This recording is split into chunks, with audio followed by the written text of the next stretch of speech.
বিসমিল্লাহির রহমানির রহিম। আসসালামু আলাইকুম ওয়া রাহমাতুল্লাহ। প্রিয় শিক্ষার্থীবৃন্দ, আবারও স্বাগতম জানাচ্ছি নতুন একটি ভিডিওতে।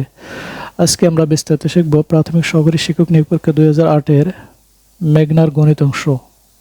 প্রিয় শিক্ষার্থীবৃন্দ, প্রথম যে আমরা অঙ্কটি করব সেটি হলো 2 বছর আগে বাবার বয়স পুত্রের বয়সের 14 গুণ ছিল। 2 বছর পর বাবার বয়স পুত্রের বয়সের চেয়ে 26 বছর বেশি হলে বাবা ও তার পুত্রের বয়সের অনুপাত কত হবে? তাহলে আমরা ধরি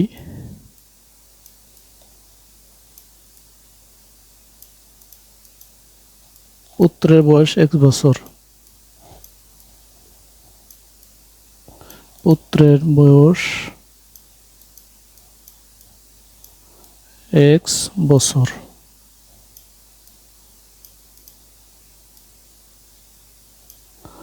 সুতরাং বাবার বয়স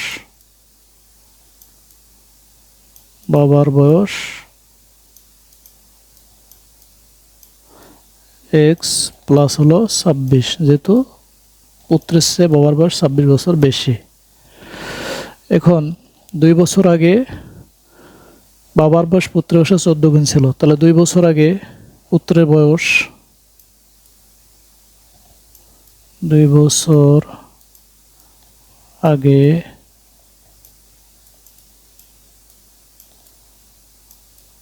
পুত্রের বয়স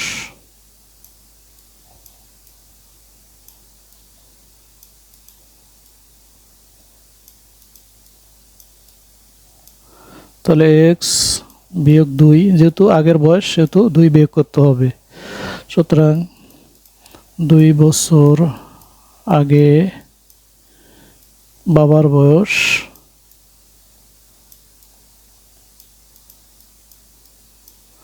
তাহলে x প্লাস 26 বিয়োগ হলো 2 সমান হলো x প্লাস 26 থেকে 2 বাদ দিলে থাকলো হলো 24। এটা 2 বছর আগের বয়স। এখানে বলা আছে যে 2 বছর আগে বাবার বয়স পুত্রের বয়সের 14 গুণ ছিল। তাহলে প্রশ্ন মতে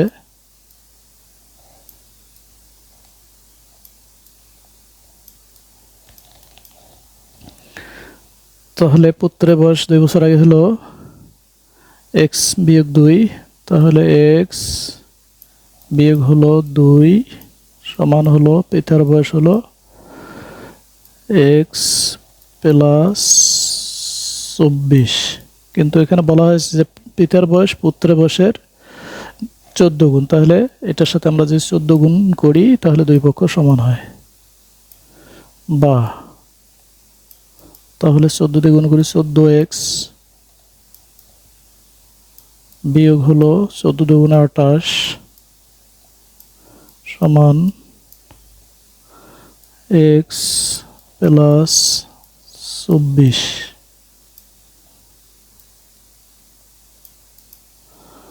14x বিয়োগ হলো x সমান হলো 24। বাম পাশের বিয়োগ 28, ডান পাশে হলো যোগ 28। বা তাহলে 14x এর থেকে x বাদ দিলে হলো 13x সমান হলো 52। বা সুতরাং x সমান হলো 4। উভয় পক্ষকে 13 দ্বারা ভাগ করলাম, 4 13 52। তাহলে x এর মান পেলাম আমরা 4, মানে পুত্রের বয়স হলো 4 বছর। আর পিতার বয়স তাহলে হবে x প্লাস 26, তাহলে পিতার বয়স বাবার বয়স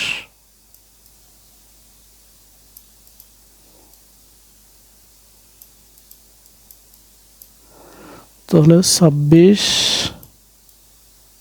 যোগ হলো 4 সমান হলো 30। তাহলে অনুপাত বলছে যে বাবা ও পুত্রের অনুপাত, তাহলে বাবা ইস্টু হলো পুত্র সমান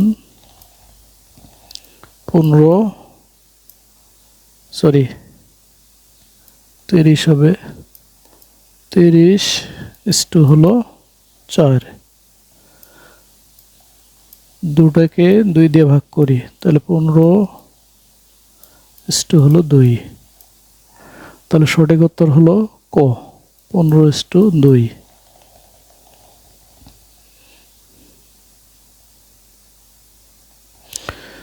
পরের অঙ্কটি হলো a plus B equal to 5, a minus B equal to 3 হলে a বির মান কত? তাহলে আমরা জানি এ বি সমান হলো a প্লাস বি বাই 2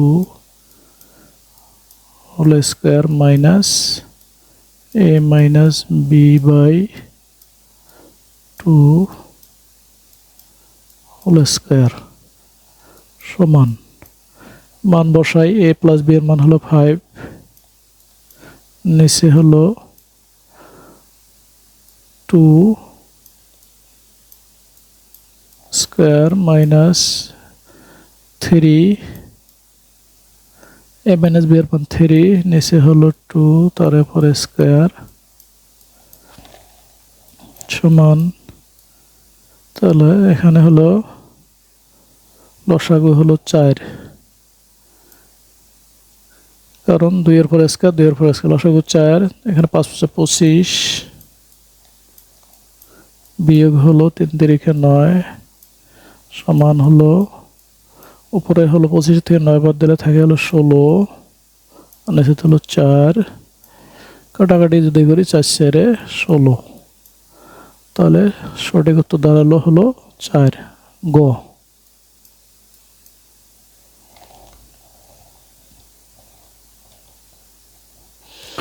শতকরা বার্ষিক কত হার মুনাফা যে কোনো মূলধন 25 বছরে মুনাফা আসলে 4 গুণ হবে?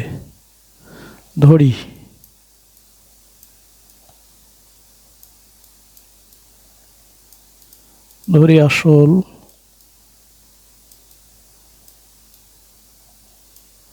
100 টাকা,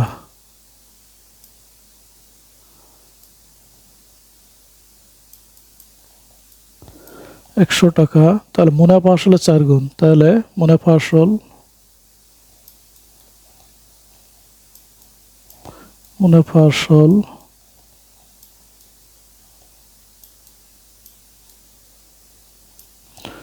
তাহলে হলো 100 গুণ 4, যেহেতু 4 গুণ সমান সমান হলো 400 টাকা, 400 টাকা। তাহলে মুনাফা আসল 400 টাকা হলে আসলে যদি 100 টাকা হয় তাহলে মুনাফা কত?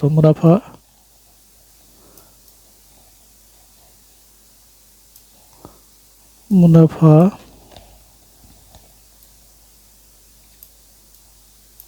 সমান 400 বিয়োগ হলো 100 সমান 300 টাকা।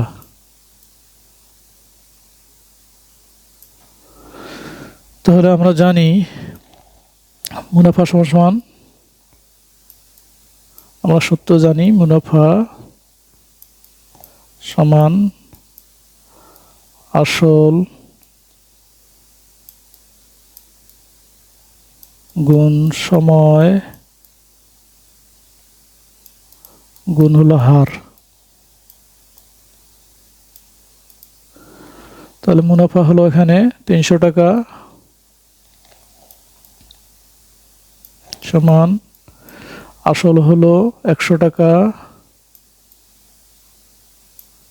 গুণ সময় হলো 25 বছর গুণ হলো হার আমাদেরকে বের করতে হবে, তাহলে হার ওই অবস্থায় রেখে দিলাম, তারপরে হারটা বাম পাশে নেই, তাহলে হার সমান, তাহলে উপরে হবে 300 আর নিচে হারের সঙ্গে আসল এবং সময় গুণ ছিল সেটা আসে হবে ভাগ, তাহলে 100 গুণ হলো 25।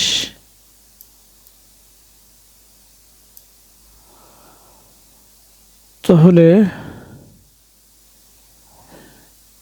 এখন যদি আমরা কাটি 3 100 300 সমান হলো উপরে 3 নিচে হলো 25, যেহেতু আমরা শতকরা প্রকাশ করব, উপরে 100 গুণ করব, নিচেও 100 গুণ করব, যেহেতু আমাদেরকে হার বের করতে হবে। তাহলে 25 দিয়ে 100 কাটলে 4 25 100, তাহলে উপরে দাঁড়ালো 3 4 12, নিচে হলো 100। তাহলে 100 ভাগের 12 ভাগ মানে 12%। সঠিক উত্তর হলো খ।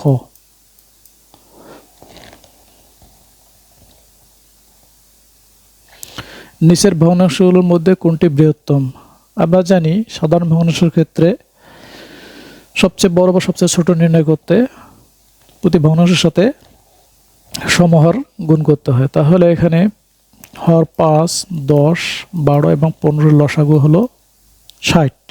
তাহলে প্রতিটাতে আমরা 60 গুণ করব, 60 গুণ করব,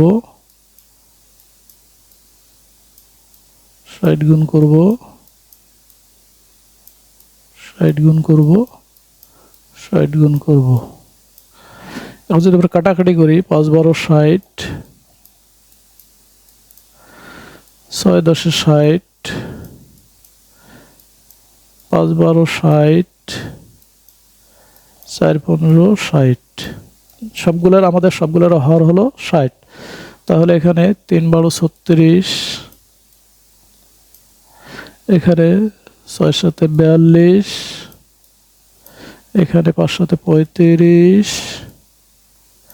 এখানে 4 8 32। তাহলে যেহেতু আমরা সমহর করে নিয়েছি সবগুলোর হর 60, তাহলে উপরের লবের মধ্যে সবচেয়ে বড় হলো 42। তাহলে 7/10 এই ভগ্নাংশটি সবচেয়ে বড়। সঠিক উত্তর খ।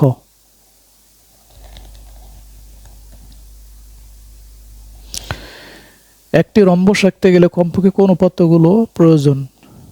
দুটি বিপরীত বাহু, দুটি বিপরীত কোণ, কর্ণের দৈর্ঘ্য, এক বাহু ও এক কোণ। তাহলে আমরা জানি রম্বসের প্রতিটি বাহু সমান এবং কোণগুলো সমান নয়। তাহলে রম্বস আঁকতে গেলে যদি আমাদের একটা কোণ জানা থাকে এবং একটা বাহুর দৈর্ঘ্য যদি জানা থাকে, তাহলে আমরা রম্বস আঁকতে পারবো। তাহলে এক বাহু ও এক কোণ। সঠিক উত্তর হলো ঘ।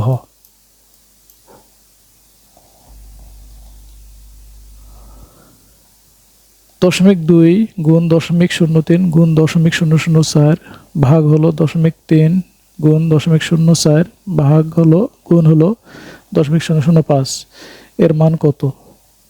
তাহলে 0.2 গুণ 0.03 গুণ 0.004 আর নিচে হলো 0.3 গুণ 0.04 গুণ 0.005। প্রথমে আমরা ভগ্নাংশটিকে দশমিক মুক্ত করব। তাহলে দশমিক মুক্ত করলে এখানে দশমিকের এক ঘর, এখানে দশমিকের এক ঘর, তাহলে দুটাই বাদ। তাহলে উপরে থাকবে 2, নিচে 3, তারপর গুণ, এখানে দশমিকের পর 2 ঘর, এখানে দশমিকের 2 ঘর, তাহলে দুটোই বাদ। তাহলে শুধু উপরে 3, নিচে শুধু 4, গুণ, তাহলে এখানে দশমিক পর 2 ঘর, এখানে দশমিকের পর 2 ঘর, 3 ঘর, এখানে 3 ঘর, তাহলে এখানেও বাদ। 3 ঘর 3 ঘর বাদ, উপরে 4, নিচে 5। এখন যদি আমরা কাটাকাটি করি, 4 1 কে 4, 3 1 কে 3, তাহলে উপরে থাকলো হলো 2 1 কে 2, নিচে থাকলো হলো 5। তাহলে 2/5। সঠিক উত্তর হলো খ, 2/5।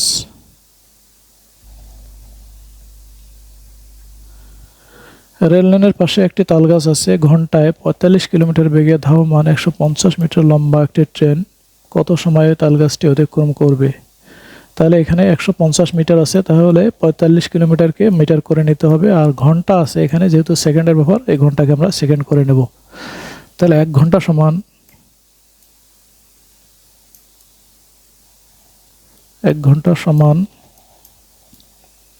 60 গুণ 60 সেকেন্ড।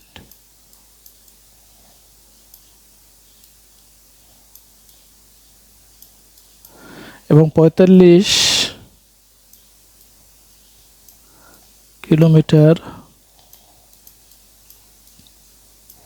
সমান হলো 1000 মিটারে 1 কিলোমিটার, শুধু 1000 দিয়ে গুণ করতে হবে। 45 গুণ হলো 1000, এত মিটার।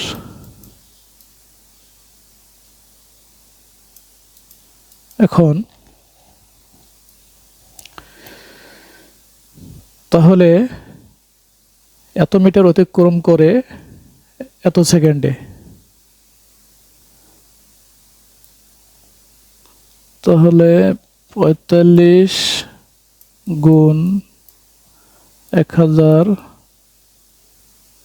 এত মিটার অতিক্রম করে হলো 60 গুণ 60 সেকেন্ডে। সুতরাং 1 মিটার অতিক্রম করে কম সময়ে, তাহলে 60 গুণ 60 নিচে হলো 45 গুণ হলো 1000। সুতরাং ট্রেনের দৈর্ঘ্য হলো 150 মিটার, তাহলে 150 মিটার অতিক্রম করে বেশি সময়ে, তাহলে 60 গুণ 60 গুণ হলো 150, আর নিচে হলো 45 গুণ হলো 1000। এখন যদি আমরা কাটাকাটি করি, তাহলে এই শূন্য আমরা কেটে দিলাম, আবার এই শূন্য কেটে দিলাম। 15 দিয়ে 45কে কাটলে 3 15 45, আর 3 দিয়ে 6কে দিয়ে 3 দুগুণে 6, তাহলে উপরে থাকলো 2 আর 6, 6 দুগুণে 12, তাহলে 12 সেকেন্ড। সঠিক উত্তর হলো খ, 12 সেকেন্ড।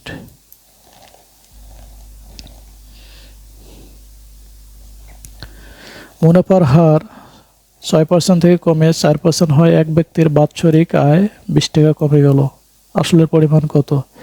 এখানে 6 টাকা থেকে 4 টাকা কমছে 100 টাকায় 1 বছরে, আর এখানে 1 বছরে 20 টাকা কমছে। তাহলে আমরা মুনাফার হার কমে যায়, মুনাফা কমে, তাহলে 6 বিয়োগ 4 সমান হলো 2%, মানে 100 টাকায় 1 বছরে 2 টাকা কমে। তাহলে এখানে 1 বছরে 20 টাকা কমবে, তাহলে 20 টাকা কমলে তখন আসল কত সেটা বের করতে হবে। তাহলে 2 টাকা কমলে আসল, 2 টাকা মুনাফা কমলে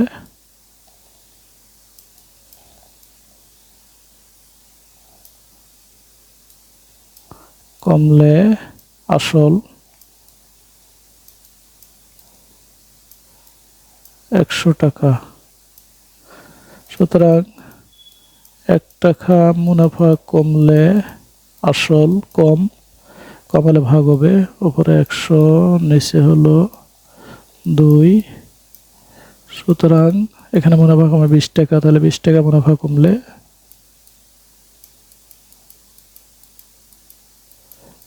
আসল বেশি হলে গুণ হবে, 100 গুণ হলো 20 নিচে হলো 2, তাহলে 10 দুগুণে 20, তাহলে 1000 টাকা। 100 আর 10 গুণ করলে 1000 টাকা। তাহলে সঠিক উত্তর হলো গ, আসল হলো 1000 টাকা।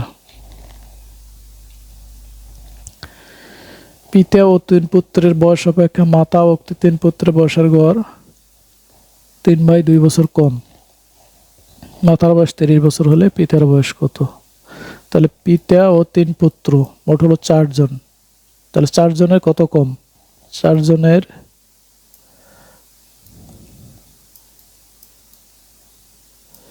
কম হলো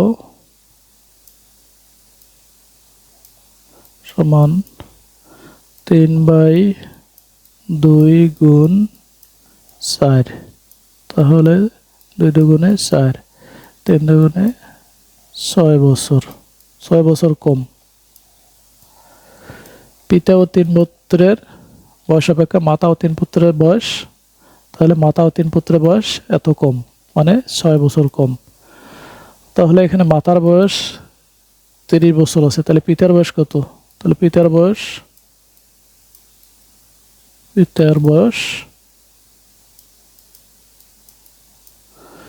তাহলে 30, মাতার বয়স 30 যোগ মাতার 3 পুত্র যেটা কম সেটা যোগ দিতে হবে 6 বছর, তাহলে পিতার বয়স আমরা পাবো। তাহলে 30 আর 6 36 বছর, 36 বছর। তাহলে সঠিক উত্তর হলো ঘ, 36 বছর।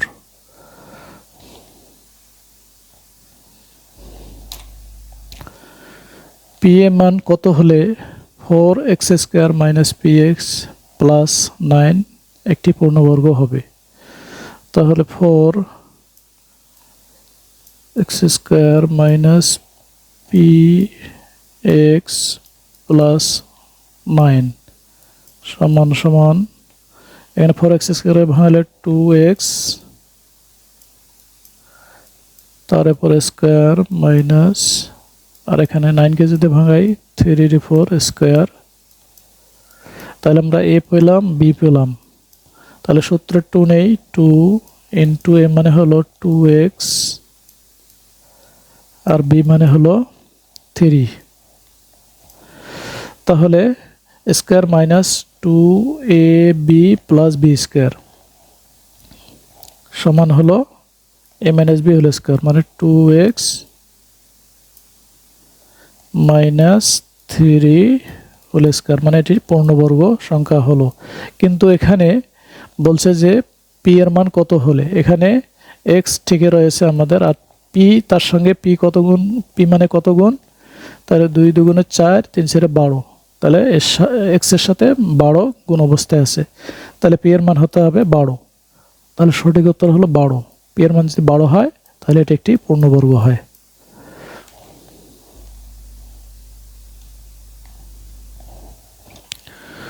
ক, খ, গ একত্রে একটি কাজ যথাক্রমে 10, 12 এবং 15 দিনে করতে পারে। তারা পরপর 2 দিন কাজ করার পর কতটুকু কাজ বাকি থাকবে? তাহলে ক, একদিনে 10 দিনে করে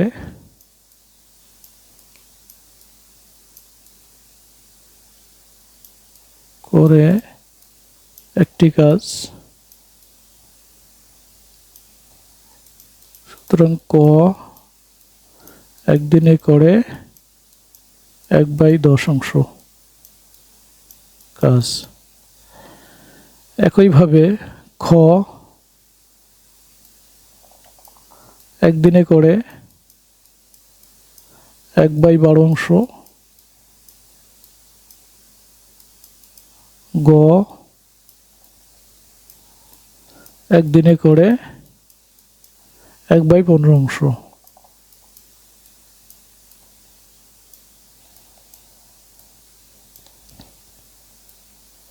তাহলে ক, খ,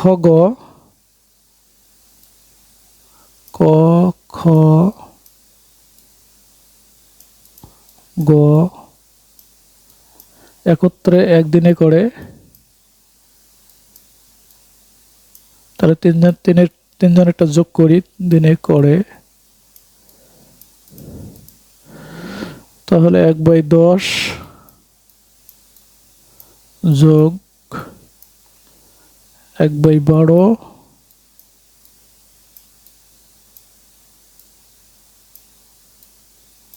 যোগ 1/15,